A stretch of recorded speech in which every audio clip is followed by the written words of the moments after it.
નમસ્કાર, હું છું કેથલ અને આપ જોઈ રહ્યા છો CB24.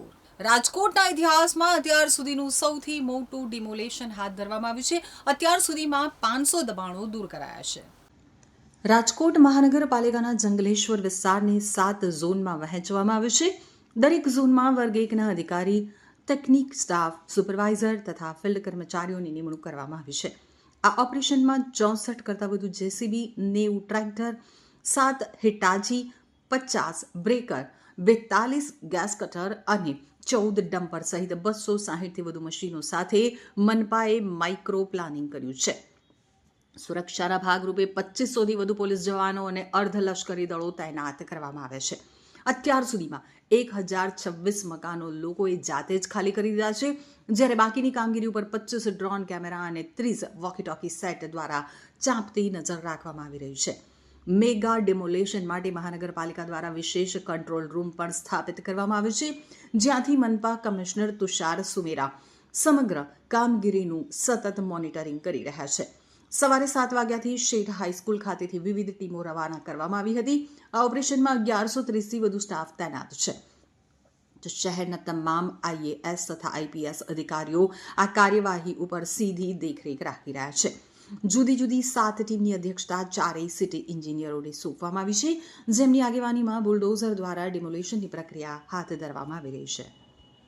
આજે વહેલી સવારથી જ આદિ નદીના પટમાં આવેલ સરકારી જમીન ઉપર થયેલ દબાણો અને ટીપી સ્કીમ નંબર 6ના રોડ ઉપર આવેલ દબાણોને દૂર કરવાની પ્રક્રિયા RMC અને રાજકોટ શહેર પોલીસ દ્વારા હાથ ધરવામાં આવેલ છે. શાંતિપૂર્ણ રીતે 7 બ્લોકમાં આ ડિમોલેશનની પ્રક્રિયા અત્યારે ચાલુ છે.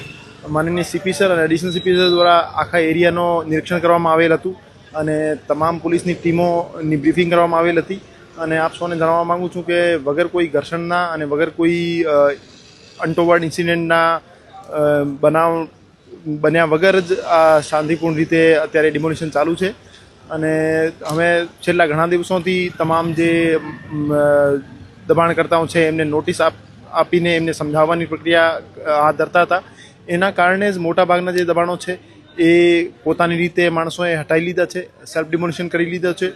અને જે બાકી રહેલા દબાણો છે એ મોટાભાગના દબાણો આજ સાંજ સુધી હટાવી દેવામાં આવશે અને જે બાકીનું જે દબાણ છે એ આવતીકાલ સુધી પૂરું કરી દેવામાં આવશે. હાલમાં જંગલેશ્વર વિસ્તાર જે છે ભક્તિનગર પોલીસ સ્ટેશનમાં આજી નદીના કિનારે પેરેલલી આવેલો છે.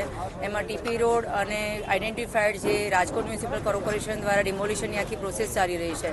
એમાં લો એન્ડ ઓર્ડરની સિચ્યુએશન બગડે નહીં એના માટે માનનીય police commissioner Shri Brajesh Jha sir અને અમારી બધી સિનિયર ટીમના સુપરવિઝન હેઠળ આ શાંતિપૂર્ણ રીતે ડિમોલિશનની પ્રોસેસ ચાલી રહી છે. અને આમાં કોઈ પણની લાગણી દુભાય નહીં, કોઈને અનનેસેસરી હેરેસમેન્ટ ના થાય એના માટે પ્રોપર પ્લાનિંગ કેટલાય દિવસથી ચાલી રહ્યું હતું, જેના ફળ સ્વરૂપે છેલ્લા 2 દિવસની અંદર 60થી 70% લોકોએ સ્વયંભૂ પોતાનો સામાન ખસેડી લીધેલો છે. પોતાના મકાનો પણ તોડવાના ચાલુ કરી દીધા હતા. 40% જેટલું ડેબ્રિજ પણ એ લોકોએ હટાવેલું હતું પોતાની જાતે. અને આજે પણ માહોલ એ રીતનો છે કે અમારી ફાયરની ટીમ, મેડિકલ ટીમ, ડ્રોન સર્વેલન્સથી માંડીને સોશિયલ મીડિયા મોનિટરિંગ બધું જ ચાલી રહ્યું છે.